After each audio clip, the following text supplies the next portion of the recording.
अस्सलामुअलैकुम वरहमतुल्लाहि वबरकातुहू। TET, CTET, STET, एमपीटीईटी, UPTET और जो भी टीईटी हो सकते हैं सभी के लिए ये वीडियो बहुत खास है और बहुत मेहनत से मैंने बनाई है कि आपको जवाब देने का वक्त भी दिया जा रहा है। आपको पता चलेगा कि आप कितने मजबूत हैं अपने मजमून में। तो ये उर्दू कवायद के मारूजी सवालात हैं। तो चलिए हम वीडियो शुरू करते हैं।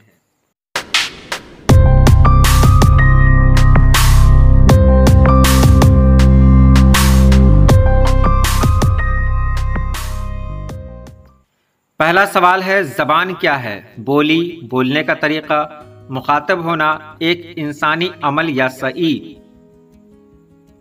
तो जवाब है एक इंसानी अमल या सई। दूसरा सवाल है, बोलने वाले को कहते हैं उर्दू में आदमी, मुखातिब, स्पीकर या कायल। तो जवाब है कायल।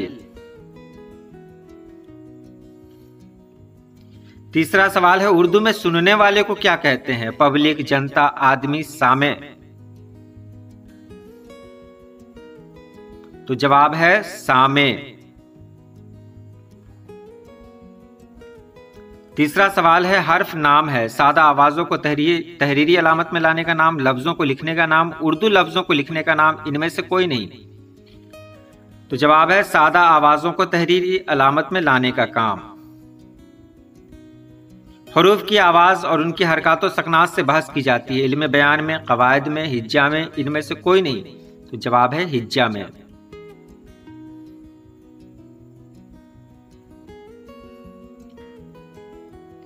हरूफ के मजमूए को क्या कहते हैं? लफ्जों का मजमुआ, कवायद, अबजद, इनमें से कोई नहीं। तो जवाब है अबजद। से, हे, स्वाद, ज़ाद, तो, जो, ऐन, काफ खास हर्फ हैं, खास अरबी के ज़बान के, फारसी के, हिंदी के या खड़ी बोली के। तो ये सभी खास अरबी ज़बान के लफ्ज हैं, हर्फ हैं। ते, डाल, रे खालिस लफ्ज हैं, अरबी के, हिंदी के, फारसी के, इनमें से किसी के नहीं। जवाब है हिंदी के। जे लफ्ज है खालिस, फारसी का, अरबी का, उर्दू का, हिंदी का। एक बार याद दिला दूं, इसका तलफ्फुज जे नहीं होता है, ये होता है, ये। अजदहा, अजदहा। तो ये फारसी का है। अगर कोई शख्स ऊंट पर सवार हो और उसकी नकेल जोर से खींचे तो उसके सर और गर्दन की शक्ल कैसी होगी? अलिफ की तरह, जीम की तरफ, काफ की तरह या मीम की तरह? तो जवाब है जीम की तरह। उर्दू जबान का वो लफ्ज जिसको हरूफ की शक्ल में लिखने पर मानी आंख होंगे क्या होते हैं? नून, ऐन, मीम या काफ? तो इसका जवाब है ऐन। ऐन माने आंख, नूरे ऐन, आंखों का नूर। अगर हथेली फैलाई जाए तो उंगलियां अंगूठे के साथ बिल्कुल बसूरत बन जाती है, कैसे? ऐन, काफ, नून, पे।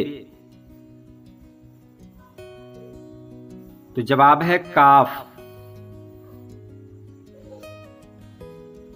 लफ्ज से पानी की लहर की सूरत से जाहिर होता है, कौन सा लफ्ज पानी की लहर लगता है? काफ, पे, मीम, कोई नहीं। जवाब है मीम। हरूफे तहज्जी कितने हैं? 20, 50, 60 या 45? यहां पर आपको 50 का ऑप्शन दिया हुआ है, लेकिन कहीं कहीं पर 52 दिया हुआ है। 37 मुफरद और 15 मुरक्कब। तो जवाब आप खुद सोचें क्या हो सकता है। जबर के मानी है नीचे, ऊपर, पेश या तशदीद? तो इसका जवाब है ऊपर।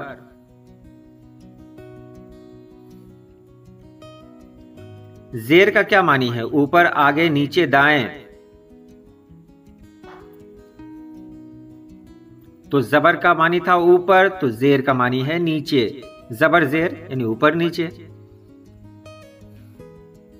पेश के मानी है आगे या सामने, ऊपर, दाएं, बाएं? इसी से बना हुआ है पेशे इमाम। तो पेश का मानी है आगे या सामने। मुकर्रर का मानी है दोबारा, कभी नहीं, बिल्कुल नहीं, कोई नहीं।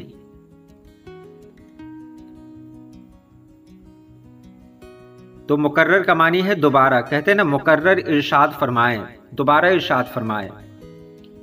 ये अलामत कैसी है? तशदीद की, डब्लू की, चांद की, कुछ नहीं, बहुत छोटी है, इसलिए मैं आपको बता रहा हूं कि ये तशदीद की अलामत है। जब कोई हर्फ मुकर्रर आवाज देता है तो जो अलामत लगाते हैं उसे क्या कहते हैं? पेश, जेर, तशदीद, जबर। यानी दोबारा अगर आवाज दे तो उसे तशदीद कहेंगे। ये लाइन के ऊपर जो अलामत है, ये कौन सी अलामत है? पेश, जेर, तशदीद या जबर? तो जवाब है जबर। जब किसी हर्फ पर कोई हरकत जबर जेर पेश न हो तो ऐसे हर्फ को क्या कहते हैं? जेर, साकिन, जज़म या पेश?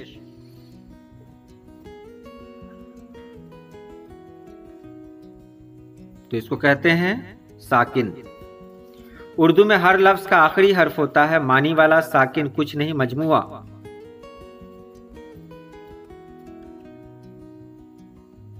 आखिरी हर्फ होता है साकिन। लफ्ज आम में अलिफ के ऊपर जो अलामत है उसे क्या कहते हैं? तशदीद, जबर, मद या जेर?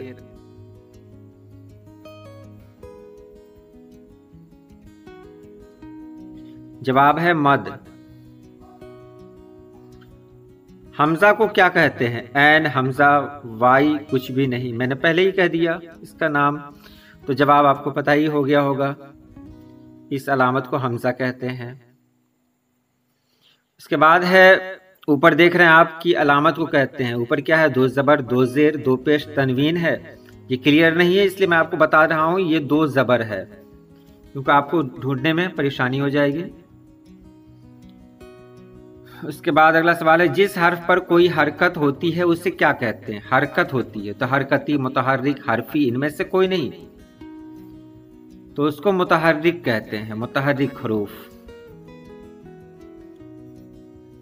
फारसी में ऐसे लफ्ज जिसमें वाव साकित हो उसे क्या कहते हैं? बिना वाव के, वाव मादूला, वाव के साथ, इनमें से कोई नहीं, तो वाव मादूला कहते हैं। नून की दूसरी हालत कौन सी है? बे, ने, नून गुन्ना, इनमें से कोई नहीं, तो जवाब है नून गुन्ना, यानी 3 नंबर। नून की दूसरी हालत जिसमें नाक से गुनगुनी सी आवाज निकले उसे क्या कहते हैं? जैसे समा, कुआं, 2 ही ऑप्शन है आपके पास। नून की दूसरी हालत नून गुन्ना, तो इसको नून गुन्ना कहते हैं। अलिफ मद जिसकी आवाज खींच कर निकाली जाए की अलामत है, कौन सी अलामत है? अलिफ, 1, 2, 3, 4। जवाब है नंबर 1 में।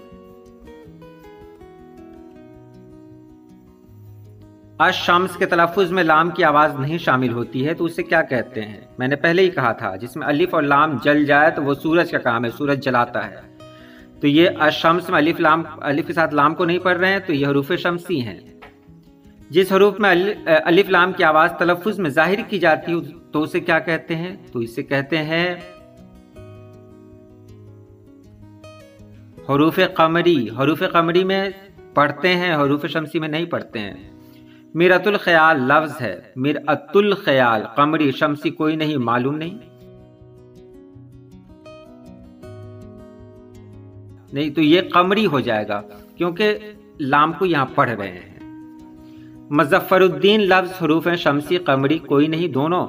तो देख रहे मुज़फ़्फ़रुद्दीन, इसमें लाम को नहीं पढ़ रहे हैं, लाम खत्म हो गया है, तो ये शम्सी हरूफ है।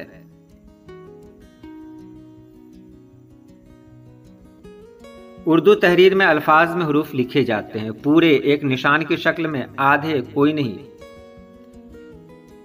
तो जवाब है एक निशान की शक्ल में।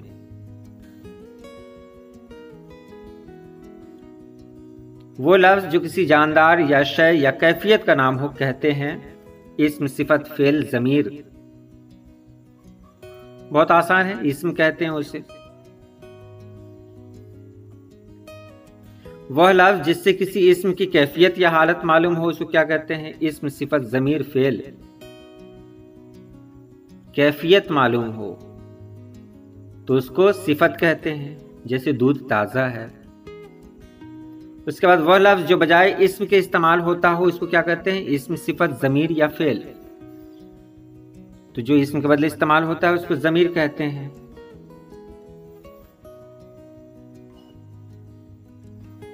जिससे किसी काम का करना या होना समझा जाए उसे क्या कहते हैं? इस्म, सिफत, ज़मीर या फेल।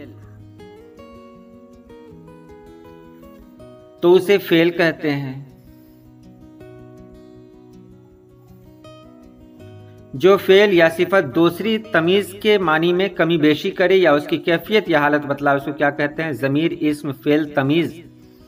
तो इसको तमीज कहेंगे। और आखिरी सवाल आपके सामने है, हुरूफ किसे कहते हैं? गैर मुस्तकिल अल्फाज को, कोई नहीं, कवायद को। जवाब क्या होना चाहिए इसका? ये जवाब मैं आपके लिए छोड़ रहा हूं, कमेंट बॉक्स में आप इसका जवाब दें ताकि मुझे लगे कि आपने वीडियो देखी है। अल्लाह पाक आप सभी लोगों को खुश रखे, आबाद रखे। अल्लाह हाफिज।